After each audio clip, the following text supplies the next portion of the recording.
such as after years of hard work, you should be able to retire with dignity. And you should be able to join a union if you choose. Building up the middle class will be a defining goal of my presidency, because I strongly believe when the middle class is strong, America is strong.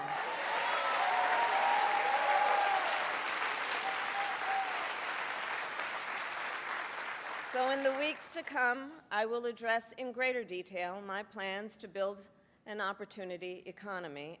And today, I will focus on one element that's on the minds of many Americans as they pay their bills at the kitchen table or walk the aisles of a grocery store.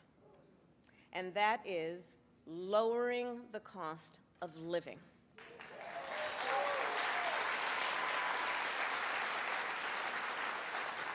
So every day across our nation, families talk about their plans for the future, their ambitions, their aspirations for themselves, for their children. And they talk about how they're going to be able to actually achieve them financially.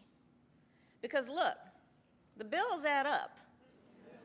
Food, rent, gas, back to school clothes, prescription medication. After all that, for many families, there's not much left at the end of the month. I grew up in a middle-class household. For most of my childhood, we were renters. My mother saved for well over a decade to buy a home.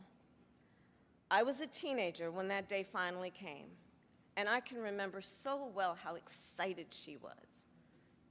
I kind of understood what it meant, but we called her Mommy. Mommy was so excited, it just made us excited that she was so excited. Later in college, I worked at McDonald's to earn spending money. Well, some of the people I worked with were raising families on that paycheck. They worked second or even third jobs to pay rent and buy food. That only gets harder when the cost of living goes up. When I am elected president, I will make it a top priority to bring down costs and increase economic security for all Americans. As president, I will take on the high costs that matter most to most Americans, like the cost of food. We all know that prices went up during the pandemic when the supply chains shut down and failed. But our supply chains have now improved, and prices are still too high. A loaf of bread costs 50% more today than it did before the pandemic. Ground beef is up almost 50%.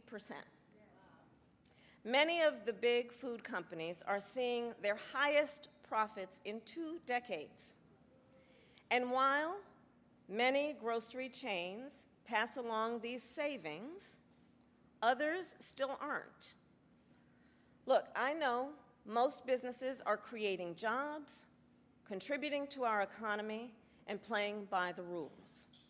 But some are not, and that's just not right. And we need to take action when that is the case.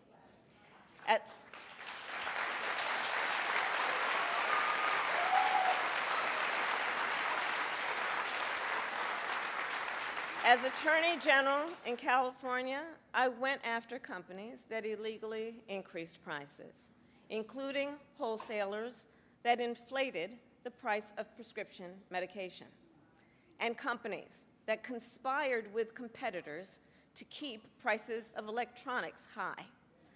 I won more than $1 billion for consumers.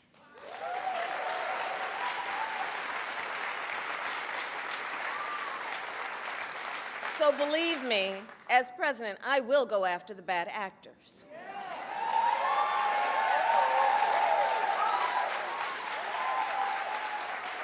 And I will work to pass the first ever federal ban on price gauging on food,